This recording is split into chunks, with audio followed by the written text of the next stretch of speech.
What's going on, y'all? Thanks for checking in the Khaliis Take. You know what to do. Hit that like, subscribe button. Also hit that notification bell just so you can get the newest and the bonus content first. But hey, let's just go ahead and jump right in.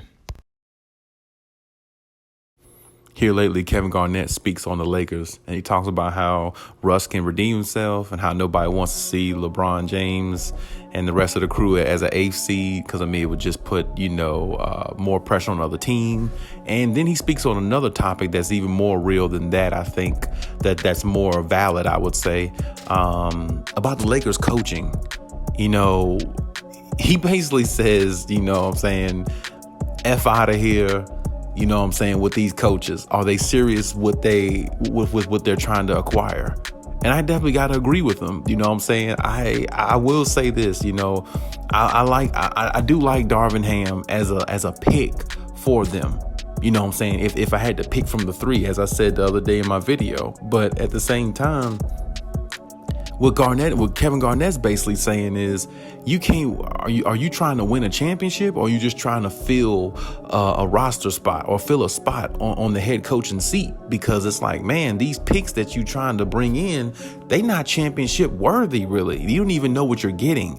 I like Darvin Ham out of the other two because I never liked Terry Stotts. I never liked the way he coached. I never understood him having LaMarcus Aldridge in his prime and Damian Lillard at that, and he had CJ McCollum and never got past maybe the second round, I believe. You see what I'm saying?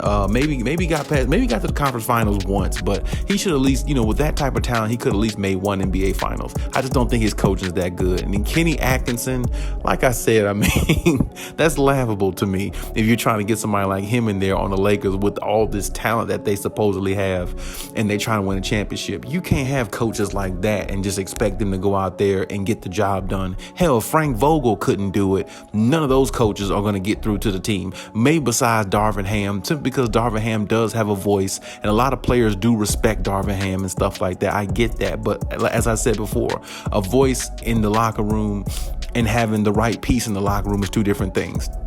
I believe Darvin Ham would do well, but I don't know that because I've never seen him coach. He did work with Giannis and Chris Middleton on the Bucks for the last couple of years, and they've developed into a lot better players than what they were a few years ago. I'd say about three to 4 years ago, because they won a championship since then. They've gotten a lot better, and like I said, their game has gotten a little bit more sharper, especially Giannis. So I will give Darvin Ham that, and I stated that in the video. I stated that, but like I said, he's the best option out of the three. That's the picks that they have. I'm not saying he's the best option out of all coaches out there because he doesn't have any experience as a head coach. So you're asking a guy that has no experience, or you're asking a guy in Terry Stotts that does have experience but never won anything, never got past the second or third round ever in his career, that as far as I can remember with the Blazers, which is the last part of his resume. And Kenny Atkinson, nobody knows what the hell he's ever done, which is nothing.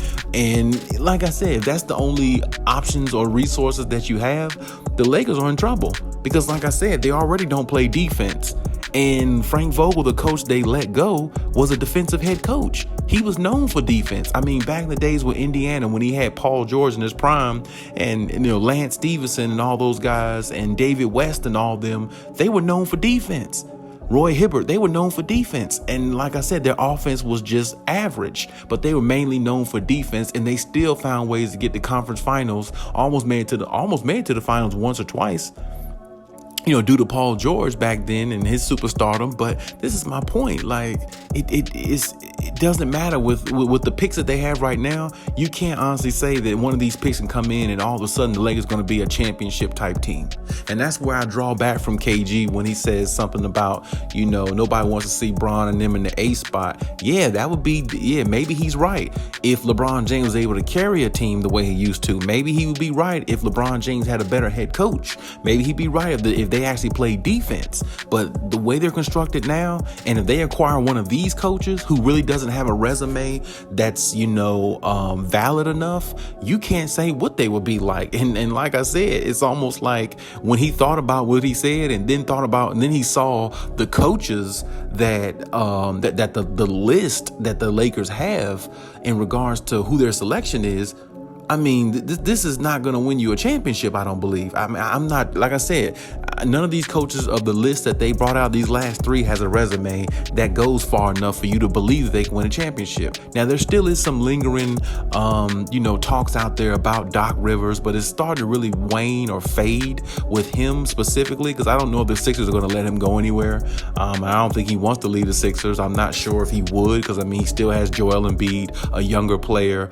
He still got James Harden there for the moment. And like I said, that team was, right there once again. They're like, hey, if they play just a little bit better as a cohesive as a unit, they could probably be right where the Miami Heat is right now in the conference finals. And then again, you got to look at it too.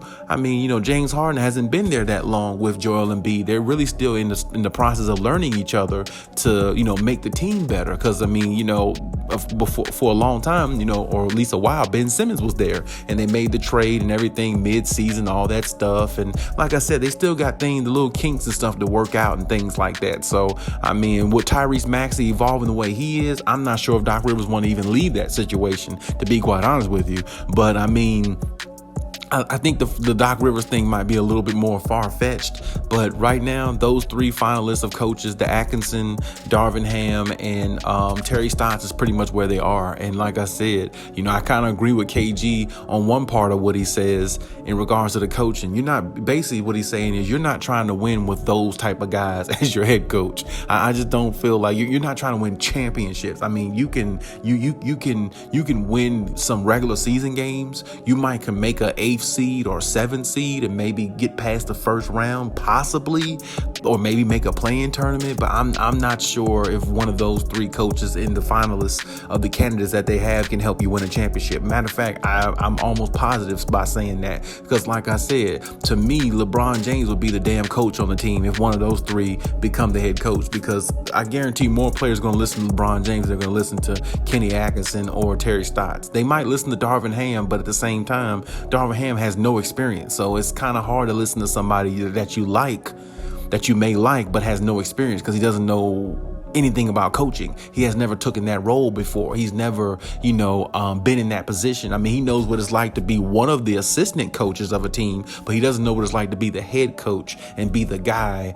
that basically puts everything in place. And I'm not saying he won't go out there and do a good job, because I'm looking at, Ime Udoka with the Celtics. He's doing a great job. Nick Nurse, his first year, he did a great job. But at the same time, Nick Nurse did a great job with Kawhi Leonard and the Raptors. But at the same time, you got to look at the situation.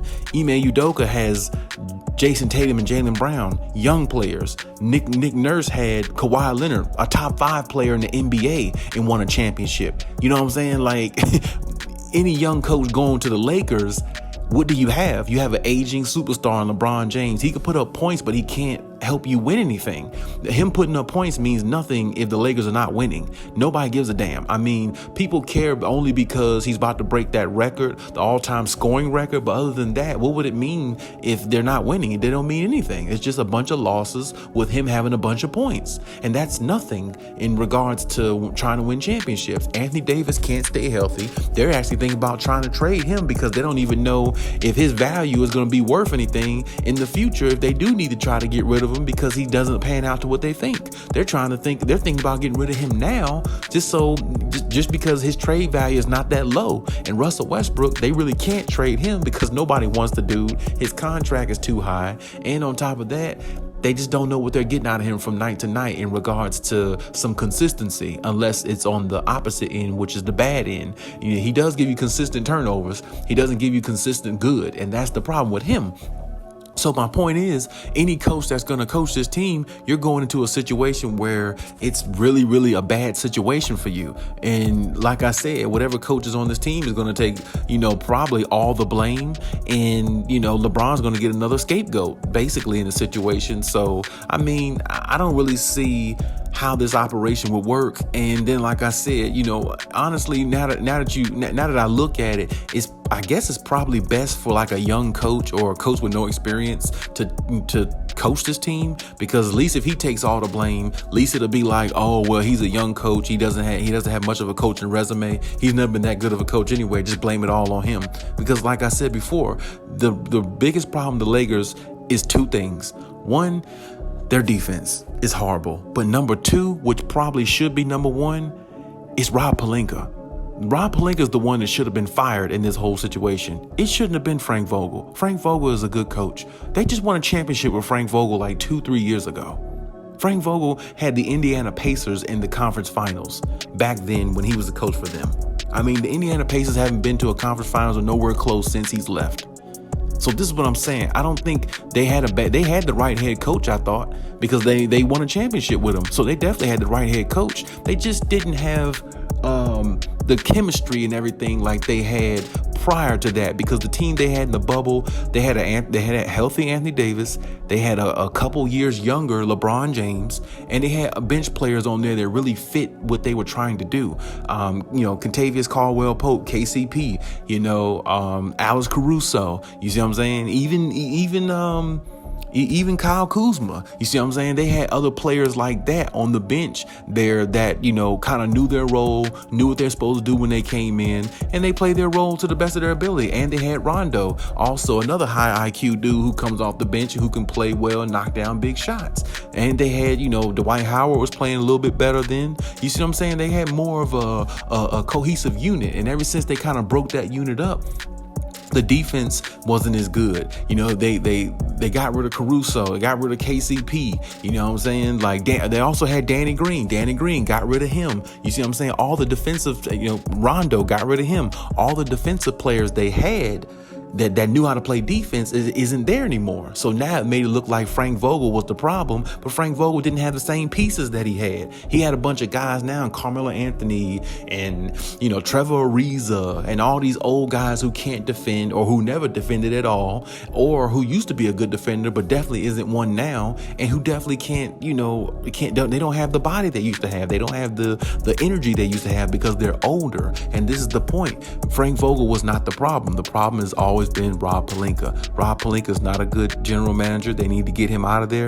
As long as Rob Pelinka is in office there, the Lakers are not going far, because he just doesn't know what he's doing, and he just makes a lot of bad decisions. And I say all the time, people who make bad decisions, they usually ruin a situation and don't even know they're doing it. I mean, it's quite common sense. And like I said, looking at the coaching candidates that they have on their list, they're definitely not trying to win a championship. And I'd be surprised if they did win a championship with one of these coaches. I believe one of these coaches, can get them some wins during the regular season, possibly get them to the playoffs. But if that's all they're looking for, then yeah, maybe they're in the right list. But at the same time, that purple and gold, usually that spells championships. Lakerland is championships. It's championships or bust. It's not, we'll make the playoffs and that's it. And that's really the only thing they can do with one of the three coaches that they have in the current roster that they have. That's really all they can do, because like I said, the team itself, nobody's worried about them. Nobody's scared of them. They got beat by teams this past season I didn't even think they deserve to be on the same floor with them. But there's teams that wipe the floor with the Lakers because they just don't gel, and they don't stay healthy enough to even gel long enough to become a good team. So this is my point. When you look at their team overall, I definitely understand what Kevin Garnett was saying. Like, get out of here with the coaching list that you have if you're trying to win a championship. That's not going to help you win. You need somebody to come in there with a voice. You need somebody to come in there with some experience, and you need somebody to come in there that knows basketball forwards and backwards and know how to make adjustments and all the above. This is the reason why I said they should have went and got Mark Jackson. They really should have. I thought that was their best option. They weren't going to get Nick Nurse, because Nick Nurse is not going anywhere, I don't believe. I don't think they're getting Doc Rivers, because I don't think he's going anywhere. So like I said, to me, their best option from what I saw that was out there maybe about a month ago or less was, Mark Jackson. And Mark Jackson has coached the Warriors. He's coached before. He has a resume. He's built a team that was built for a championship, that has won multiple championships. And he would have definitely won a championship with them by now. And he would have all the championships that, Steve Kerr has with them, basically. So my point is, the Lakers keep making bad decisions, and it's going to come back to keep haunting them. So, just like Kendrick Perkins say all the time, carry on and let's see what happens. But hey, that's my take on everything. Leave any comments in the comment section. Check out my other videos, as always. And hey, Khaliis out.